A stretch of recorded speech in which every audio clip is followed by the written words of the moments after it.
Hello and Assalamu alaikum. My name is ऐसे आज का लेक्चर बड़े कमाल का होने वाला है, बड़े मज़े का होने वाला है क्योंकि टॉपिक ही इस तरह का है। टॉपिक है हमारे पास network communication and protocols.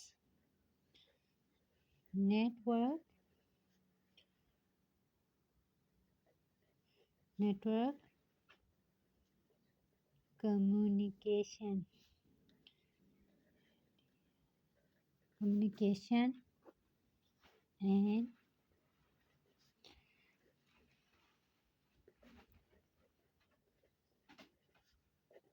Protocols, ये हमारा टॉपिक है नेटवर्क कम्युनिकेशन एंड प्रोटोकॉल्स, जिसमें हम पढ़ेंगे कि डिफ़ाइन करेंगे नेटवर्क क्या है, फिर नेटवर्क के कंपोनेंट्स क्या हैं, फिर डिस्क्राइब करेंगे कम्युनिकेशन मीडिया को, गाइडेड मीडिया, अनगाइडेड मीडिया। इस तरह बहुत से टॉपिक इसके अंदर आते हैं। उनमें डिटेल से जाने से पहले आज हम टॉपिक को ही डिस्कस कर लेते हैं।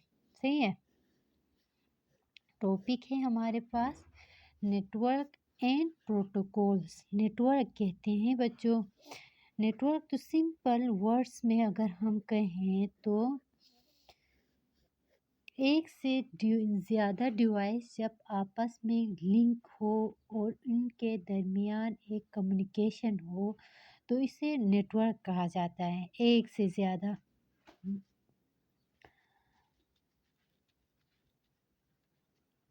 अच्छा सॉरी, नेटवर्क हमने क्या कहा बच्चों? नेटवर्क हमने कहा एक से ज़्यादा डिवाइसेस जब आपस में कनेक्ट हो और इंफॉर्मेशन को एक्सचेंज करें तो उसे क्या कहते हैं? नेटवर्क कहते हैं। जब इंफॉर्मेशन को एक से ज़्यादा डिवाइस आपस में कनेक्ट हो और क्या हो, इंफॉर्मेशन को एक्सचेंज करें तो इस एक्सचेंज जब होता है तो इनके दरमियान एक राबता पैदा होता है, एक कम्युनिकेशन होती है। इसे क्या कहते हैं? कम्युनिकेशन कहते हैं। सही है। फिर इस कम्युनिकेशन को पैदा करने के लिए, इस कम्युनिकेशन को बनाने के लिए कुछ रूल्स होते हैं, रेगुलेशंस होते हैं ना। जैसे एक सिस्टम को बनाने के लिए कुछ रूल्स होते हैं, रेगुलेशंस होते हैं। इसी तरह नेटवर्क के दरमियान कम्युनिकेशन को पैदा करने के लिए एक डिवाइस और दूसरे डिवाइस के दरमियान एक कम्युनिकेशन पैदा करने के लिए कुछ रूल्स या रेगुलेशंस होती हैं। उन्हें क्या कहते हैं? प्रोटोकॉल्स कहते हैं। सही है। इन्हें प्रोटोकॉल्स कहते हैं। वो प्रोटोकॉल्स को डिटेल में भी हम पढ़ लेंगे। और नेटवर्क कम्युनिकेशन तो हमने पढ़ लिया। फिर नेटवर्क कम्युनिकेशन हमारे पास नेक्स्ट टॉपिक जो आता है वो है network communication,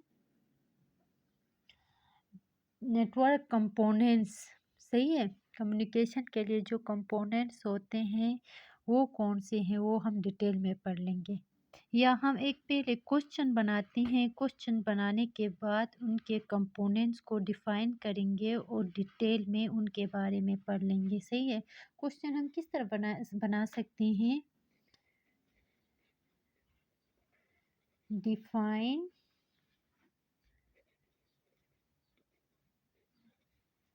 basic component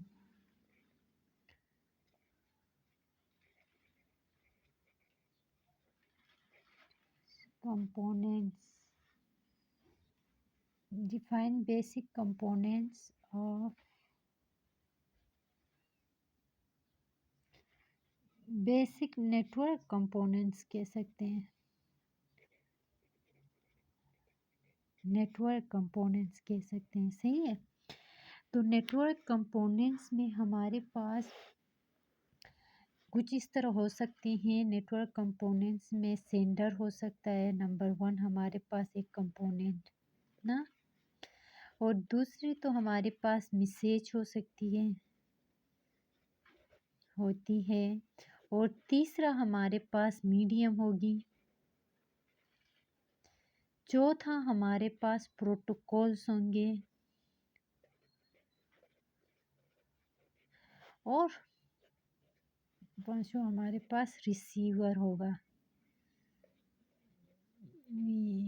receiver. अब ये सेंडर क्या है ना, सेंडर का तो हो गया। पहले भी हमने पढ़ लिया था ना, ऊपर टॉपिक में हमने पढ़ा था कि कम्युनिकेशन कहते हैं, किसे कहते हैं कि या कम्युनिकेशन हमने कहा था कि एक पॉइंट से दूसरे पॉइंट या एक डिवाइस से दूसरे डिवाइस में इंफॉर्मेशन की शेयरिंग को डेटा कम्युनिकेशन कहा जाता है ना, उसे कम्युनिकेशन कहते हैं। जब ये कम्युनिकेशन पैदा होता है एक डिवाइस और दूसरे डिवाइस के दरमियान, इसे नेटवर्क कम्युनिकेशन कहते हैं ना, या यूं कह सकते हैं data communication is the process of transferring information from one point two another in a network ना, इसे डेटा कम्युनिकेशन भी कहा जाता है। ठीक है, जब इंफॉर्मेशन एक डिवाइस से दूसरे डिवाइस में हम ट्रांसफ़र करते हैं तो इस ट्रांसफ़र करने का जो नेटवर्क कम्युनिकेशन सिस्टम है उसे डेटा कम्युनिकेशन भी कहा जाता है। ठीक है, इसको एक पॉइंट से दूसरे पॉइंट यानी डेस्टिनेशन से एक डेस्टिनेशन में सोर्स से डेस्टिनेशन तक जो इंफॉर्मेशन को जो कन्वर्ट करते हैं उसे हम क्या कहते हैं, सेंडर कहते हैं। ठीक है, सेंडर को ट्रांसमीटर भी कहते हैं, ट्रांसमीटर भी कहा जाता है। देर सेंड मैसेज या इंफॉर्मेशन या data from source to destination in a communication network. ठीक है, सोर्स टू डेस्टिनेशन जो मैसेज होता है, डेटा होता है या इंफॉर्मेशन होती है, वो कम्युनिकेशन नेटवर्क में सोर्स टू डेस्टिनेशन डेटा को ट्रांसफ़र करने का जो सिस्टम है उसे क्या कहते हैं, ट्रांसफ़र जो करता है उसे सेंडर कहते हैं। ठीक है, ये सिंपल एक मोबाइल भी हो सकती है, एक कंप्यूटर भी हो सकता है, वर्क स्टेशन भी हो सकता है। ठीक है, ये जो सेंडर है वो सेंडर की जो डिवाइस है वो क्या करती है पता है, इलेक्ट्रिकल सिग्नल्स जो होते हैं वो ट्रांसफ़र करता है in the form there suitable for transmission और द कम्युनिकेशन नेटवर्क। सही है, अनदर जो पार्ट है एक नेटवर्क, तो ये हो गया एक नेटवर्क, ये हो गया, तो इनके दरमियान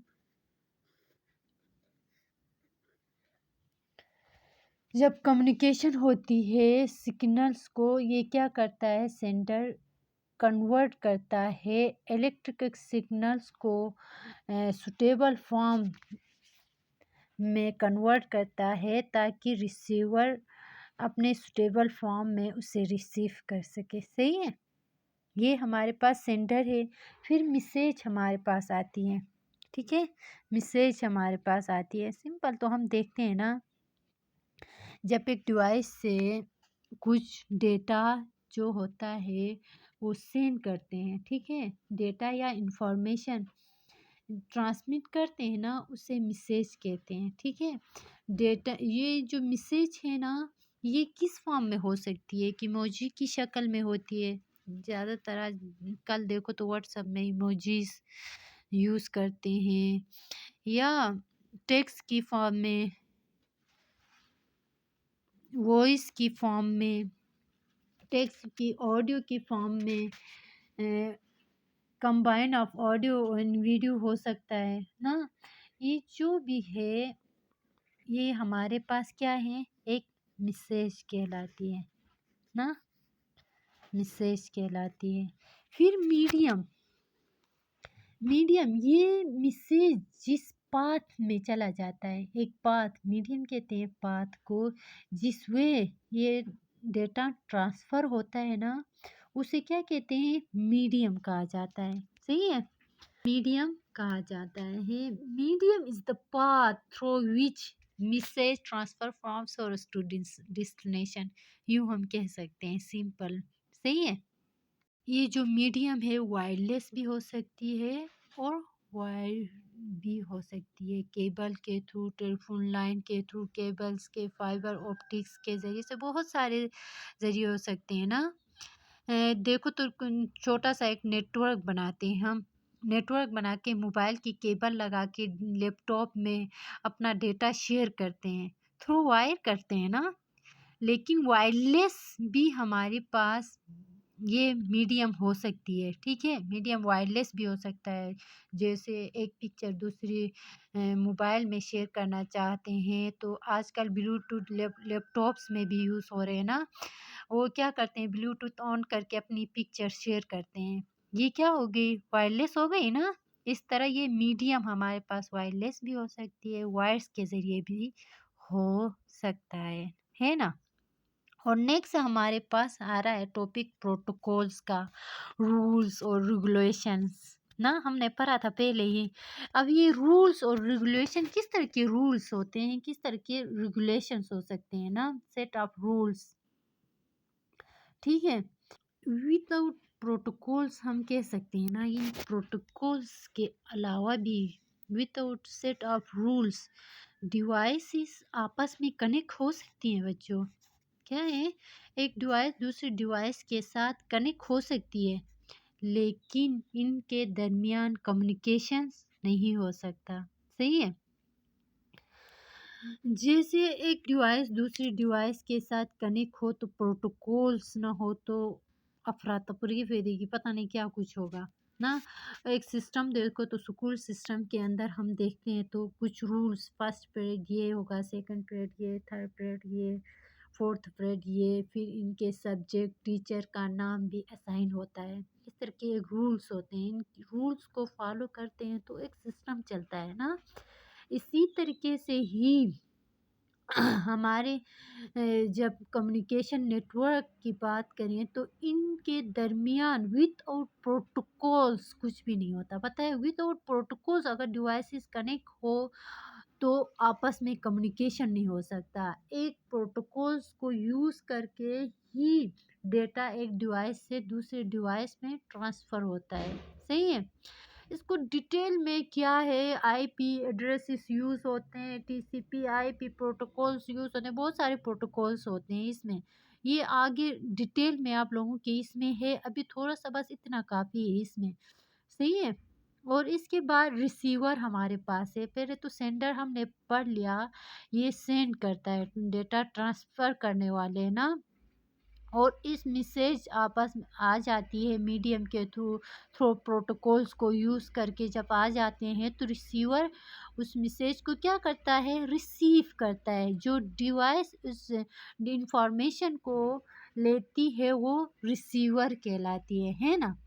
बस दूसरे अल्फाज में यूँ कहो, receiver is the device which receive